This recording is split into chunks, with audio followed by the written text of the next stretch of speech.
Hey, this is Nicole Kelly, host of Disarming Disability. Thanks for listening to the following show on Public House Media.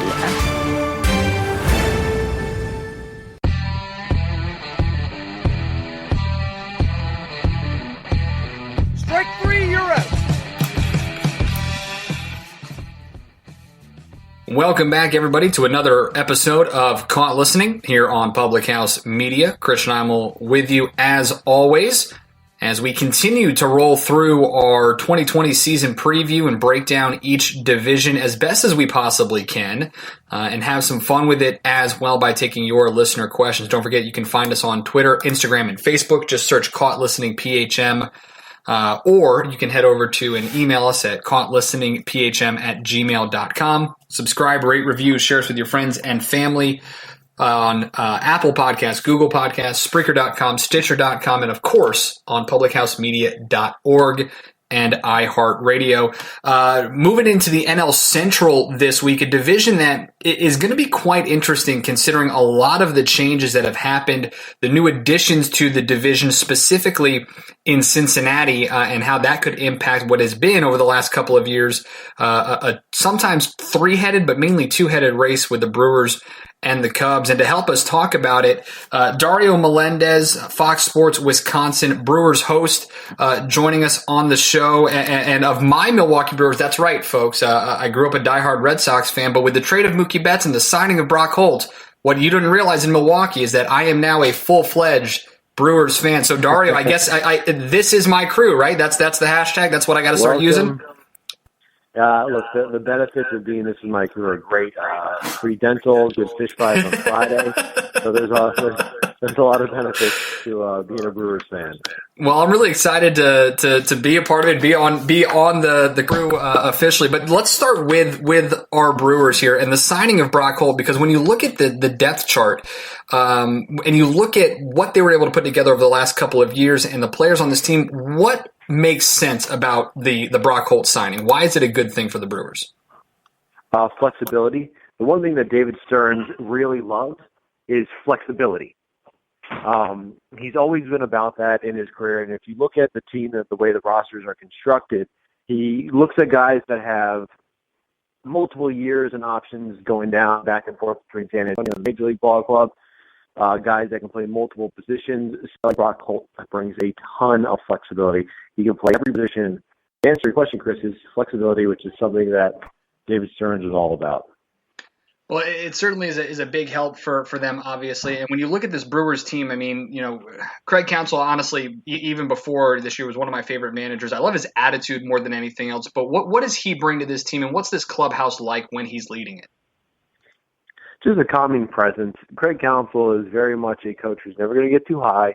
He's never going to get too low. He understands the ebbs and flows of a Major League Baseball season. And if you look at the past 2 years, the Brewers have really played kind of below 500 ball from June to August the past 2 years, and it's never been something that Counsell has really gotten too fired up about, because he understands that 162 games is a long season. And the Brewers are going to win some big games. They're going to lose some really annoying games. But the one thing that Counsell will always bring is just that consistent message where everything's fine. Just do your job. Just grind out. We're going to be okay. Just stay focused. And not a lot of managers can do that. Some managers are a little too lackadaisical. Counsell will let you know every now and then when he's not pleased with the way things are going, a la Joe Madden with the Cubs, if you look at that. Right. What's been coming out of that clubhouse. Or sometimes But he's never going to be that brimstone fire type of guy like a Jim Leland used to be. So that's what I mean. That's what I like about Craig Counsell. He's very even keeled. So let's take a look then at what potentially the weaknesses could be of this team. I mean, you look at their rotation, and there aren't a lot of household names. Obviously, guys like Sutter and Knebel and Hader in the back end of the bullpen are certainly helpful. But where are the weaknesses for this Brewers squad in 2020? I think the biggest weakness right now is maybe third base. And I understand a lot of people aren't high on the Brewers starting rotation. I actually like it a lot. You look what they went into camp last year with, and it was three, let's just be honest, unproven guys that were going to be members of the starting rotation. One comes out on top and becomes an all-star in Brandon Woodruff. One kind of gets flushed out of Major League Baseball for the rest of the season, and Corbin Burns. The other one becomes a kind of valuable member of the bullpen, and Freddie Peralta, but not too much. I mean, this year you have a clear top of the rotation guy in Brandon Woodruff. He's phenomenal. Adrian Hauser showed you that he can be a clear number 2. You go get Lindblom from overseas, who was the Cy Young winner 2 times in a row in Japan. We saw how good that worked out for Miles Michaelis his first year back 2 years ago with the Cardinals. You get Lauer in the Zach Davies trade, and then you sign Brett Anderson, a proven lefty from the Oakland A's. So, I mean, I think the starting rotation is pretty darn solid, especially with the way Craig Counsell wants to attack opposing teams, which is, I'm going to go 2.5 times through, maybe just 2 times through the order. That's 5, maybe 6 innings. And I'm going to turn over my bullpen, which is one of the best in Major League Baseball. And it really is. You get a healthy Corey Knebel back. You get a healthy Bobby Wall back. Ray Black's going to be throwing 100 miles an hour. Josh Hader, we know how valuable he is. Corbin Burns, Freddie Peralta, Brent Suter. You just have guy after guy after guy that's going to be so reliable that the strength of this team is going to be the bullpen. So to answer your question, the weakness of the team, in my mind, is third base, because every other position they've upgraded. First base was an upgrade. Second base is upgrade since last year. Outfield, the upgrade. Catcher offensively is even. A little bit of a downgrade defensively with Narvaez, but you look at the offensive numbers compared to Yasmani Grandal, who was in a much better hitting park last year. It's pretty much even, but third base is maybe the only hole this team has thus far. Talking with Dario Melendez, Fox Sports Wisconsin Brewers host here on listening our NL Central preview for 2020. This is a division, Dario, that is so intriguing and so exciting. I mean, the amount of talent that has come to Cincinnati in the offseason, and even going back to the Trevor Bauer acquisition in the second half of the year. What about the Reds is I guess, scary to other teams in the NL Central? Yeah. Their starting staff. I mean, Castellanos, Bauer, and Sonny Gray, that's as good as a starting staff, especially top 3 that you're going to find in Major League Baseball. And their pitching coach, Derek Johnson, the former Brewers pitching coach, has that staff going in the right direction. Their bullpen's kind of suspect, so if you can get to the bullpen, that's the way to beat the Reds. It's going to put a lot of pressure on the starting staff, but they've added a lot of firepower. Obviously, you know, Eugenio Suarez is a stud. Joey Votto's a stud. Barnhart's a stud. You had Castellanos. You had Moustakas, especially in that bandbox that is Cincinnati. The only issue is they're gambling a lot on bringing a guy like Moustakas in, paying him that much money, and then playing him out of position.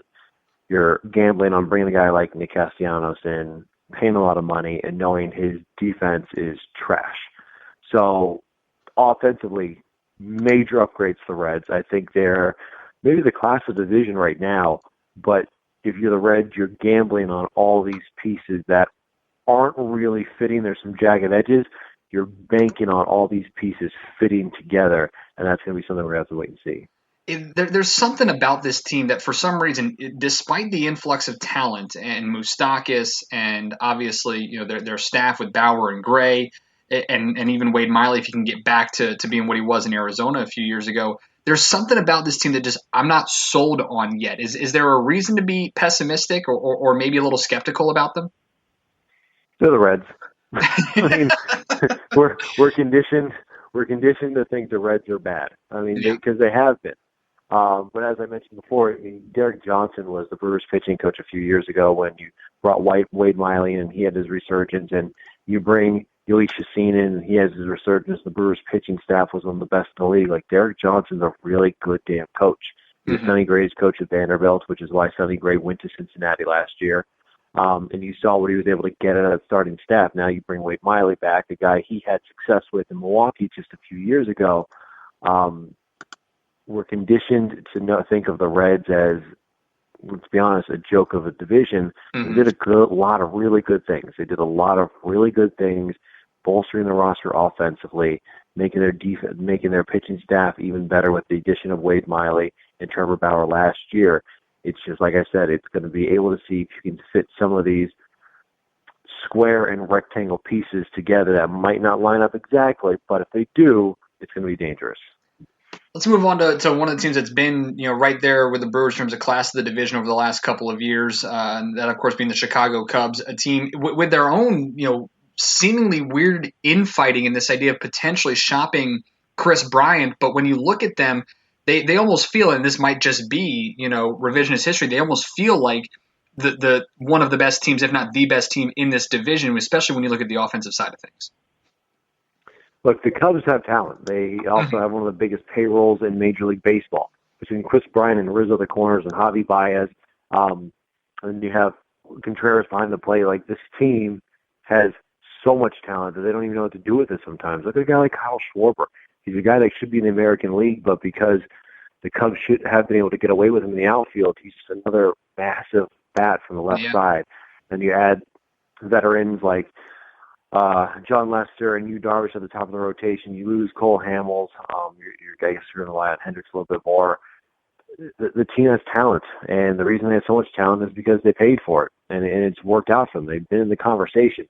That said, the way baseball is going, where people and coaches are trying to use analytics a little bit more and trying to get starting pitchers out. I mean, obviously, the Nationals kind of showed you that having starting pitchers is a really valuable thing, but the Cubs bullpen is bad. The Cubs bullpen is really bad, and it was bad last year. It showed they had so many late leads blown because this bullpen just could not figure out how to have balls miss bats. I think you have a new skipper now. You have a new sense of urgency in Chicago. They have a new television network in Marquee. The Cubs are going to be good, like they always are. It's just, are they going to be able to put it all together and finally show the potential? Because we saw it in 2016, what a young, hungry team can do. Now this team is not as young. They're still probably hungry, but maybe not as hungry. It's kind of living up to the billing of being the Cubs and not just, hey, we should be here. You have to actually prove you're there. Outside looking in on the Cubs, what are the expectations, throughout the NL Central about David Ross in his, maiden voyage as a skipper? That they win the World Series.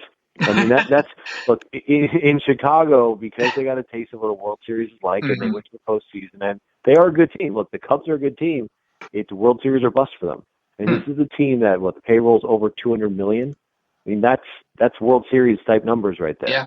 Not missing the playoffs last year, not being bounced in the wild card game the year before. I mean, that's pathetic. I mean, when I was in New York covering the Mets, 2015, the Mets swept them out of the building. Yeah. Then they win the World Series, and then they have a lackluster 2017 campaign. You lose 2018 in the wild card round, and then you don't even make the playoffs last year. I mean, the goal in Chicago now, after seeing what the Cubs could do and breaking that 100-year curse, is win a World Series. So new manager or not, that's the goal inside Chicago.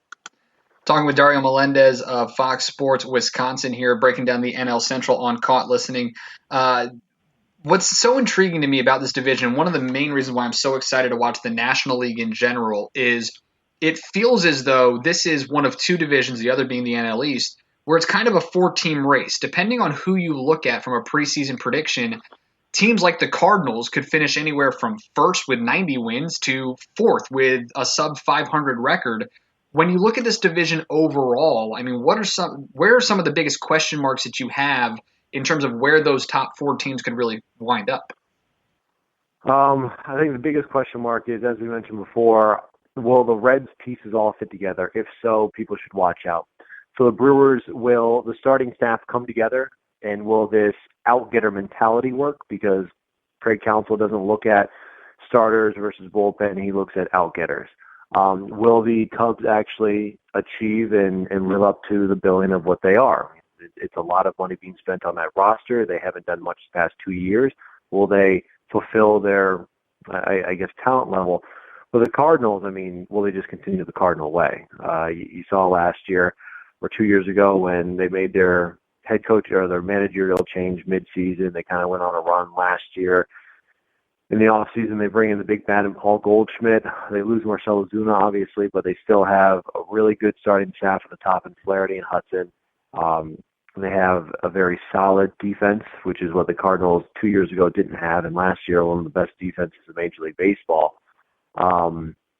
So it's, will they be able to ride last year's defensive momentum, ride last year's pitching?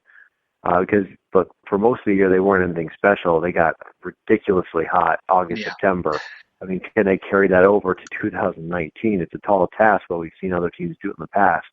So I mean, each team has their issue. The one thing we don't need to talk about the Pirates. That's it's a non-issue. It's like I grew up a South Florida fan, so I know all about heartbreak when you want to watch a baseball team. Just look at the Florida Marlins. Talk about the NL East. I mean, that team is just a joke. The Pirates are trending that way. It's hard for me to I love what David Stearns has done with the Brewers. I really do. It's not that he's gone bargain shopping. It's just he's found really good pieces that fit a system, that are in a good price range for him. I like what the Reds did a lot. They obviously spent a lot of money, but again, a lot of guys are playing out of position. The Cubs stayed pat this offseason. They already have a lot of talent. They just got to get someone in there to inspire those guys a little bit more than Joe was doing. And you got to like what the Cardinals already have on paper. They had a good team too. So the NL East is very much improved, but I think the NL Central is still one of the best divisions of baseball. Yeah, most certainly in that conversation. And with the Cardinals, I mean, it's kind of interesting too, because this has been a team that usually has some of those stars on it. And, obviously getting Goldschmidt is huge, and still having Yachty there, and Dexter Fowler, Colton Wong grew into his own over the last year or two. But it seems as though some of those key pieces, I mean, 2/3 of their outfield and the hot corner aren't household names just yet. But what can you tell us about some of those guys, some of those other pieces there for St. Louis? Look, I mean, Colton Wong and DeYoung up the middle, it's as good as a second short combo you're going to find. And then you have Carpenter in the infield, and Paul Goldschmidt, and Yadier Molina, who, if you're a Brewers fan, annoys you more than anything. You can't wait for him to retire because the guy can't hit 200 against anybody outside the Brewers. They're a good team. They for some reason, it's a Cardinal way. It sounds weird, but they just win. There's really no explanation on why they continue to have such sustained success, but their farm system's good. Their coaching's good. You see these guys like Colton Wong come up and DeYoung come up, and they're instant studs. They made a couple moves to send Martinez away, who was this amazing outfielder for the Cardinals, but I mean, couldn't play defense, could hit lights out, but just, I mean, if you can't play defense, he's an American League player.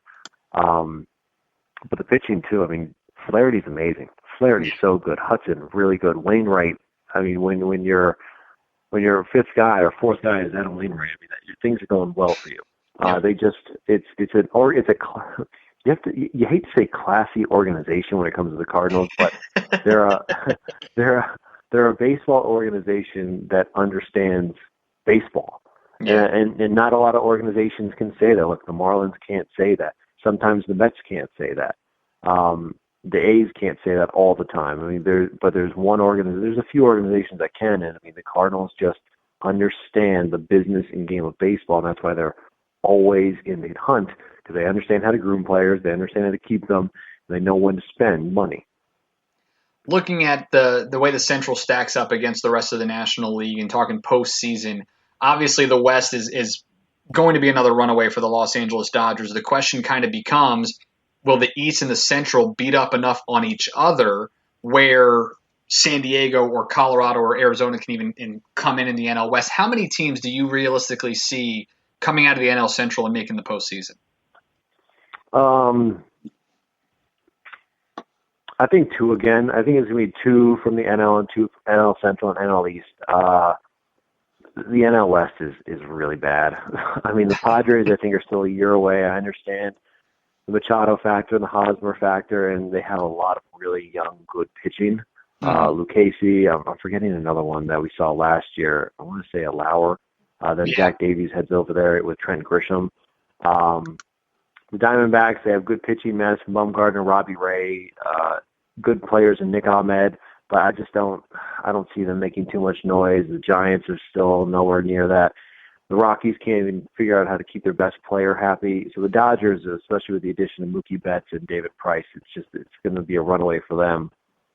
I still see I don't know who wins the division in the Central or the East. It's crazy how good the East got. Yeah, you look at the Mets having one of the the Mets have one of the best starting staffs in Major League Baseball. The Phillies, with the addition of Didi Gregorius and Gene Segura now up the middle, is absolutely ridiculous.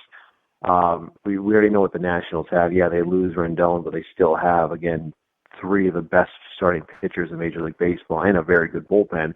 And the Braves, one of the best young teams in all of baseball, to go on Freddie Freeman, Nick Markakis. The East is a lot more improved. So, I mean, I could see two teams coming out of each division, kind of like we saw last year. I'm not sure which two teams because they're all pretty damn good right now. They are pretty impressive. We're talking with Dario Melendez, Fox Sports Wisconsin Brewers host here on Caught Listening. Dario, every week we play a game with our listening audience where they can submit questions to be a part of this. It's called Pepper. It's like the old game you played when you were a kid. Just a couple of questions, and you and I pop them back and forth. Sound good? Yep, let's do it. All right, so here we go. First question from Josh there in Wisconsin. With the addition of Mookie Betts to the Dodgers, how likely is it that he and Bellinger split votes and Christian Yelich is the 2020 National League MVP? I'll let you take that one first. Christian Yelich for president. I agree with that. I love the kid. I loved when he was in Miami. I think he's an incredible talent. So I'm not. I think so as well. Yeah, I think it's kind of a safe bet, especially with Mookie and Bellinger there potentially splitting votes. All right, let's see here. Mackenzie in Michigan asking here, with regards to the Reds, how likely? I mean, let me try to phrase this the way I think she's trying to ask this question. All the pieces they put together, if the Reds aren't in contention at the All-Star break, do they become sellers? I think that. Oh wow. I'm going to say no. There's no way they're not in contention. That's the problem. Like, it's hard for me not to think of the Reds in contention. So I look, if they're not, yes, they become sellers. They have a lot of pieces that guys would want to poach off of, but I mean, I can't see that happening. It's tough for me. And again, like I said earlier, I feel there's something about this team that I just can't fully get behind yet for the Reds, to be 100% honest. I could see them if they're not right there, if they're not within, let's say 10 games, if they're not within 10 games of the division, I don't see them selling off pieces, but they definitely have those spaces. You know what? I'm retracting my statement. Last year they weren't in contention; they were buyers. I mean, so who the hell knows? Last year they had no chance. They went and got Trevor Bauer. So no, they're not going to be sellers. They're not going to be sellers. Yeah. Very good point. All right, last one here. Jake in Pennsylvania. Any hope? What's the biggest hope for our Pittsburgh Pirates in terms of their 2020 season? Move to Philadelphia and wear Phillies hats. And what's tough with this team is, like, with Josh Bell, with Chris Archer, with some of the Polanco out there in right. I mean, I've known Colin Moran for 40 years, and he's a great player and he's a good kid, but it's so tough to watch this Pirates organization. It really is. Yeah. Well, I mean, it's from top to bottom. Like, I understand getting Chris Archer was amazing, but you gave up a Cy Young candidate and possible Rookie of the Year to get him, and everybody that knew Chris Archer saw that it was kind of starting to trend down. It's unfortunate because I like the Pirates, but it's the organization top to bottom needs to be cleaned out. Don't disagree with you there. He's Dario Melendez, Fox Sports Wisconsin Brewers host. You can catch him and all of his wonderful Brewers coverage for our Brewers, our Milwaukee Brewers. You can find him on Twitter at Dario_Melendez. We appreciate the time, my friend. Thanks so much, and we'll check in with you during the season. Awesome, man. See you. It's Dario Melendez, Fox Sports Wisconsin Brewers host, as the season gets set and ready to roll there for Milwaukee. Hey, I said at the top of the show, man, Brock Holt is one of my favorite players of all time in a Red Sox uniform, and this team is not going to be good this year. I'm going to be pulling hard for the Brock Star and for the Milwaukee Brewers. I like what they do up there. I've got friends in that area. And yeah, I mean, I love the way they've changed up the logo and had some fun there. But appreciate Dario joining us again. You can find him on Twitter at Dario_Melendez. Don't forget to submit your questions to Play Pepper with our guests every single week. Twitter, Instagram, and Facebook. Just search Caught Listening by Public House Media, or email the show, caughtlisteningphm@gmail.com. Subscribe, rate, review wherever you get your podcast stuff. And, of course, head on over to publichousemedia.org to check out some awesome show gear. Matt Yaloff of MLB Network will join us next week to talk the AL West. Get us your listener questions. And until then, you've been caught listening.